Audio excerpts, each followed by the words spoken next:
Always trust. We ask the questions. What is needed in the world Is right that now? going to be?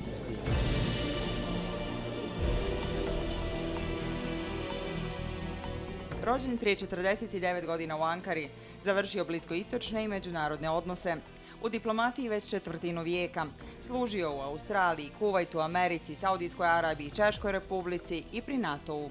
Trenutno ambasador Republike Turske u Bosni i Hercegovini. Naglašava duboke istorijske i bratske veze između dvije zemlje, podsjeća da je Turska među prvima priznala nezavisnu Bosnu i Hercegovinu, ali i kaže da je biti ambasador u toj zemlji jedna od njegovih najzahtjevnijih uloga. Ugostio nas je u novom impresivnom zdanju ambasade i rezidencije koje navodi kao simbol veze između dvije zemlje. Gost emisije Recite Aljazeeri je Džihad Erginaj. Sayın Cihad Erginay, programımıza hoş geldiniz. Welcome to Al Jazeera. And let's immediately start with this region. What role Turkey does and will play when it comes to Balkan states, from dispute mediation, economical cooperation, political cooperation? What are your strategic objectives here? It's a known fact that Turkey is very interested in the region, mainly due to its historic and cultural links, obviously. But apart from that, we see the Balkans region, or Southeast European region in general terms, as a very important partner in terms of providing stability to the wider region, to Europe. So the stability of this region, as we have seen in the past, unfortunately, with very unfortunate events that happened, that transpired 20, 25 years ago, the stability of this region is of utmost importance. And what Turkey is trying to do in its foreign policy is trying to provide assistance together with the international community to achieve this aim, more stability in the area. And the way to achieve this stability, of course, is more interaction, more economic activity, more development in the region, so that we can have the coexistence, the peace, the harmony that we really want in this wider region. The Turkish educational institutions here, airline industry is well represented, has a good coverage. There are Turkish banks, Turkish construction companies are operating here, Turkish hospitality industry is here as well. So in that sense, what would be Turkish objectives in the next 10 years, let's say? All the activities which you mentioned are mainly economic activities and trade activities, and they're very important, as I said, for the general stability and cooperation within the region. And we try to provide these fundamental economic activities so that we can build upon them. Banking, for example, which you mentioned. Ziraat Bank is very active in Bosnia-Herzegovina, as you know. Its regional center is in Sarajevo. It has numerous branches within the country, and this is very important in order to attract Turkish business people to Bosnia-Herzegovina, for example, because it's a bank that provides banking activities and especially credit facilities that encourages the business people to come to Bosnia-Herzegovina. The same now we are doing in Serbia, for example. Halkbank has acquired Čačanska Bank. And will grow in the future within Serbia. So these activities are very good. They provide the fundamental to all economic activities. Turkish Airlines, very widespread within the region. They are the most frequent flying airline into Bosnia-Herzegovina. Therefore, Turkish Airlines provides connectivity to the world from Bosnia-Herzegovina, which is ultimately an economic activity. But it's also a social activity because we provide link between the people of Bosnia-Herzegovina and Turkey, which, as you know, has a very big Balkan-originated population. The number, the estimation varies, of course, but we believe it's around 6 to 10 million people that have originated from the Balkans region, so very important. So Turkish Airlines helps in providing the connectivity, the social aspect of our relations as well. Many aspects, definitely, and there are many countries also in this region. Which country you would say is Turkish biggest ally? Which cooperation are you the most satisfied with? Let's put it that way. We have no favorites in the region. We don't do favoritism. We are in very good relations with all countries of the region, and you can see that from the activities, not only economic but cultural activities as well. For example, that we have with all the countries in the region. Because, as I said, in order to have stability in the region, you need to have good relations with all these countries. You cannot pick and choose and have a favorite and a non-favorite and so on. And the interaction among these regional countries also is very important, which we try to promote. Let me give you an example. We have trilateral mechanisms between Turkey, Serbia, and Bosnia-Herzegovina, which is one trilateral mechanism, and the other one is between Turkey, Croatia, and Bosnia-Herzegovina. This we promote in order to enhance all forms of activities between the three countries and contribute to regional stability, trade, economy, and so on. And Turkey is present in nearly, I believe, every single regional institution, agency that deals with these issues. So we promote it not only on a bilateral level, but regional and international levels as well. Traditionally, it would be expected that traditionally, I'm saying, your best cooperation would be with Bosnian because all of these ties that you mentioned. But when you look at the numbers, it suggests that over the past years, more funds from Turkey went to Serbia than to Bosnia. And there are analysts who say this and explaining this with the following words. I'm not going to quote them. Bosnians expect merhamet, while Serbians come with concrete projects. How would you comment on that? This is not necessarily true. I've heard this quote before, but I don't really agree with it. For the simple reason that the figures, the official figures, show that the level of investment from Turkey towards the countries which you mentioned, in this case Bosnia-Herzegovina and Serbia, do not vary that much. We also need to look at the facilities and the infrastructure provided by the countries where the investment is led to, where it is directed to. And we have to agree that Bosnia-Herzegovina in this regard needs some development. We need to have better infrastructure, better facilities, better projects in order to improve the investment climate in this country, because ultimately this is what the business people look for. We believe that Turkish investments towards either Bosnia-Herzegovina or Serbia need development because there's so much potential. And while directing our business people to the region, to these two countries, and I'm mentioning these two countries because you mentioned them, they need to work together as well, because economic activity now is a cross-border activity. It cannot be only, you produce and sell in the same location. The world doesn't function that way anymore. It needs to be across the borders and more active. So this is something that we encourage, we promote, and which we will be trying to further in our relations in the upcoming term. Bosnia has also one advantage, and that was the agreement on duty-free export of frozen meat from Bosnia to Turkey. It was a way of Turkey to help the area after the floods, the devastating floods of the last year. And in only 5 months of this year, the export of Bosnian and Herzegovinian meat increased almost 75% at the sum of more than 20 million euros. And that boosted, of course, Bosnian export in general. The agreement is soon to expire. Are there any efforts to extend the agreement? What's going on in that regard?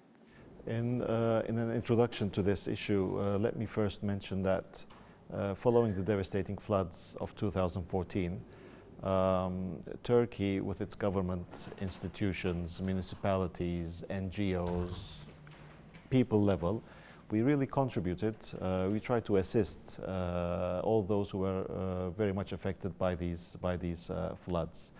And now, going to the region that was affected from the floods, I always hear very nice words of thanks to Turkish contribution to the region, because really the level of assistance provided initially, humanitarian assistance especially, was very welcome in those very difficult times.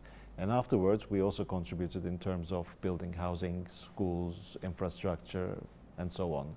And now we are trying to contribute in terms of the prevention of floods in the future, so that we don't have to go through all these processes again should such devastation happen again. An example in case is our project that will take place in the Yanya River, which is attached to Bijeljina municipality. We will be rehabilitating this river with funds that we had pledged during the donors conference last year.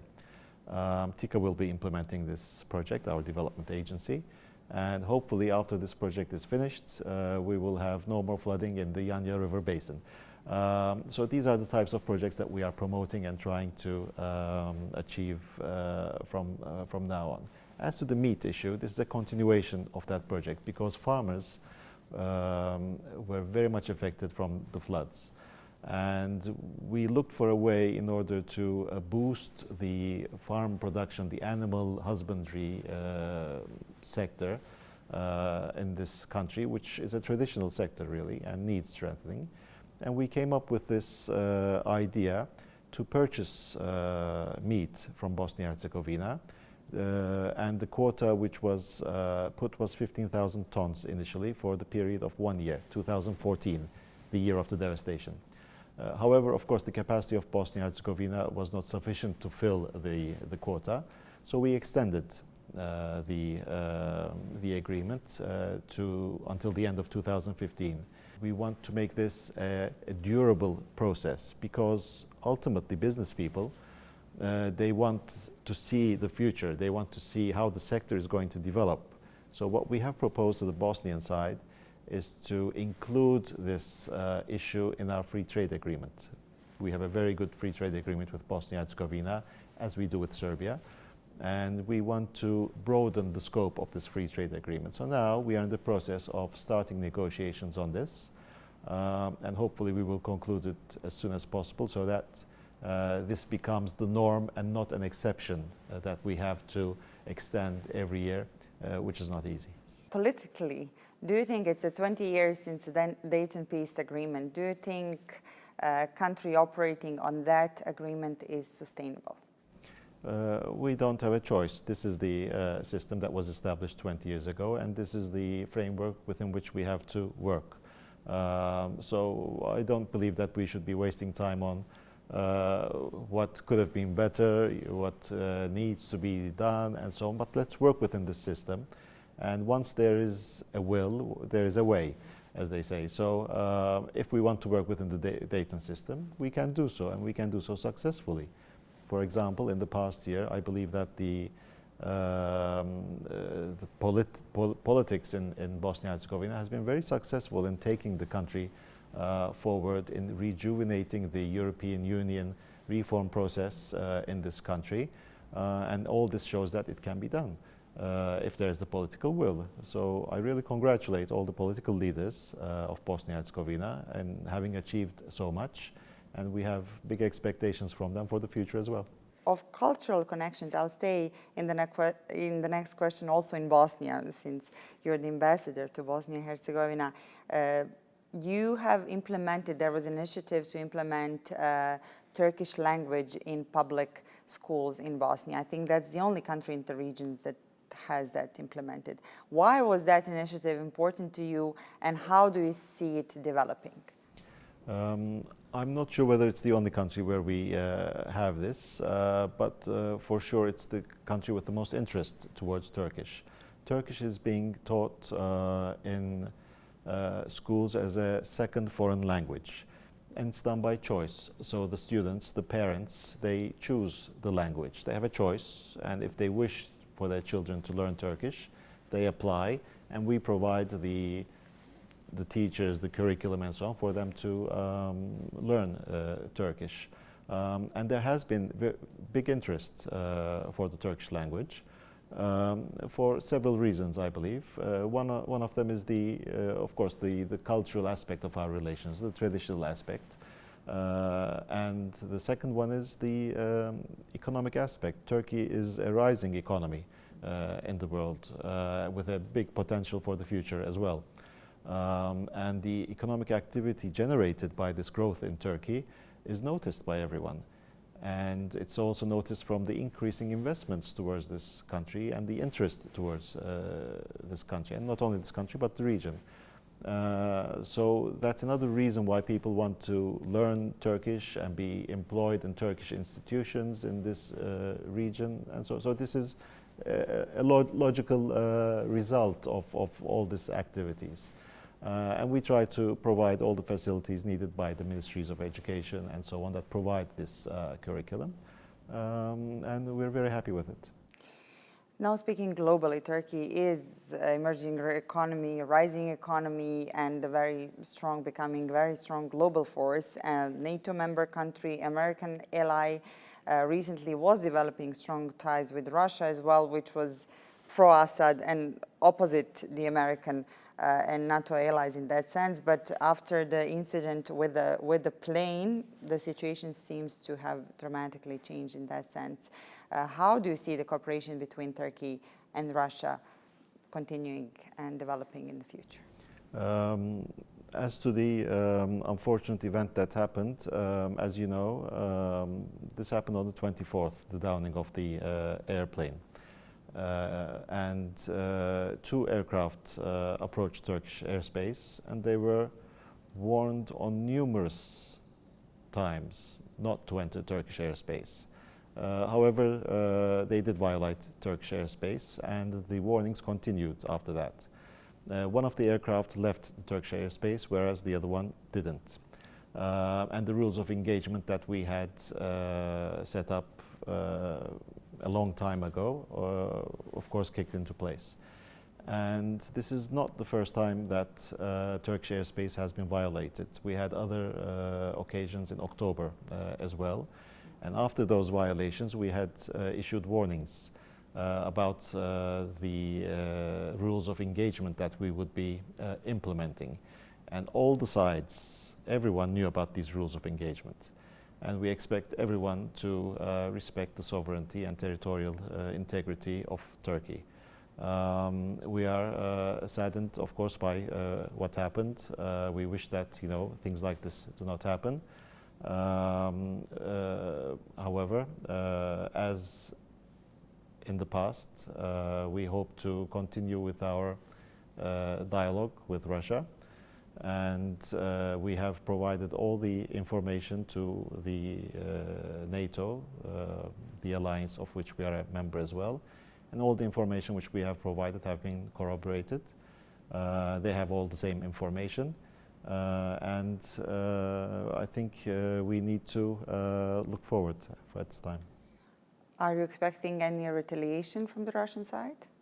This is not for me to answer, of course. Turkish road to European Union has been very long. Is that membership still of the same interest to Turkey? Very much so. It's a priority of our foreign policy. It's been a long process. We have every intention of being a member of the family of the European Union. We are conducting negotiations with the institutions of the European Union. And this is something that we take very seriously. And we open chapters, we try to open more chapters. However, it's not easy with our European Union process because we encounter certain difficulties, certain political obstacles on our way.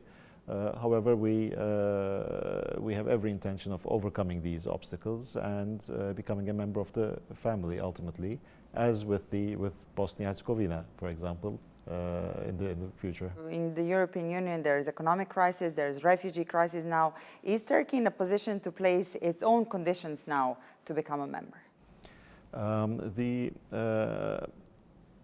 In terms of the economic activities, of course, as I mentioned, Turkish economy is growing. We were one of the countries that were least affected by the economic crisis that happened several years ago.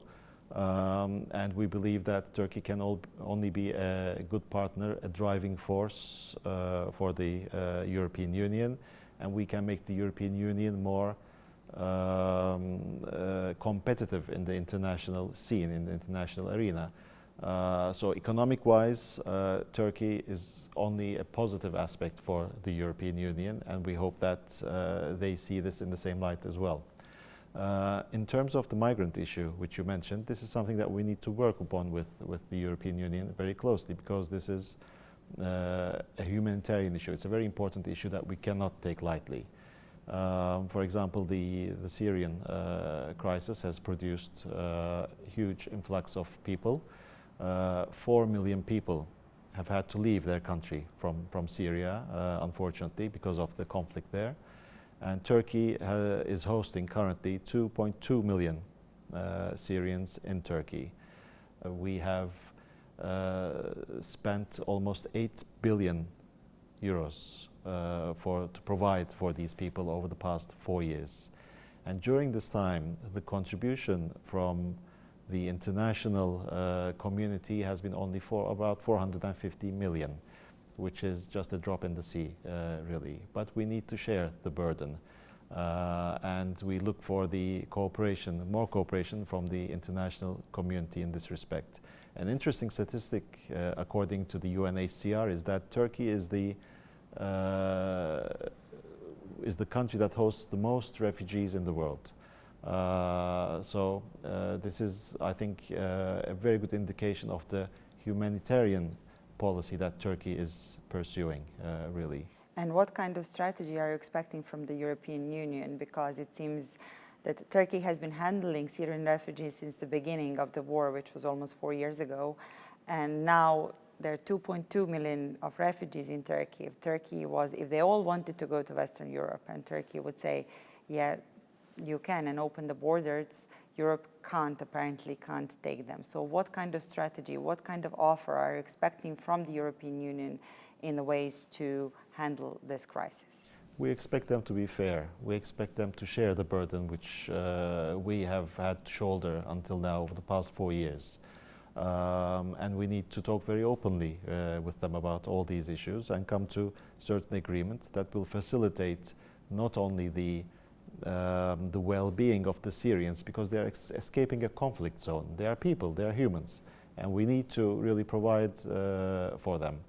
And also, as I said, this is not only the responsibility of Turkey. Yes, we are doing all we can, but this is responsible for the international community, and we expect them to do their part. Syrian war has been taking a toll, but now seems stronger than before on the entire world, with the radicalization, with the emerging threat from ISIS or Daesh, whichever you call it. What is Turkish position on that? Unfortunately, Turkey is a country that has suffered from terrorism for decades. PKK terrorism being the oldest one, maybe, and we've had to combat this for years. Recently, we've had this extremism, this radicalization, the Daesh organization. Turkey declared this organization with its first name about 10 years ago, and as Daesh since 2013. And you may remember the two incidents that happened in Turkey very recently, the bombings in Suruç and Ankara, which claimed the lives of more than 100 people. These are perpetrated by this organization, and these are not the only terror activities which they perpetrated. There are many others as well. And Turkey has been combating these, being at the front with the longest border with Syria. We've been combating them very actively. We are in the international coalition that combats them. We are in every single committee, organization that deals with this problem. Again, as with the migrant issue, this is something which we need to do together. Combating terrorism cannot only be done by one country, but it needs allies, it needs cooperation, it needs solidarity. So all the criticism that we receive from some circles that Turkey is not combating Daesh, it's not combating terrorism, this is absolutely not true. It's not a serious accusation. And we, as I said before, we need and we expect more cooperation from the international community in combating these. And we are very serious in our struggle with terrorism in all its forms and aspects. What would be your stand on the ground combat in Syria? This is not an option for the time being. As you will remember, Turkey had proposed the establishment of a safe zone in Syria. However, this was not accepted by the international community, and we have seen the results of this rejection, unfortunately. So this is an issue which Turkey had thought of originally and proposed to its partners combating the terrorism and such aspects. And do you think now, after everything that has happened in the Paris attacks, that the cooperation will be stronger and that more will be done to prevent Daesh from inserting terror and for stopping the war in Syria? I hope so. You know, this is something which we need to do. The Paris attack, very unfortunate, terrible attack. The Ankara attack, likewise. You know, we should not wait for such attacks to be more serious in combating the scourge of terrorism. So we invite all our international partners in really shouldering again in this respect their responsibilities. Mr. Ergin, thank you very much for this interview. Thank you very much.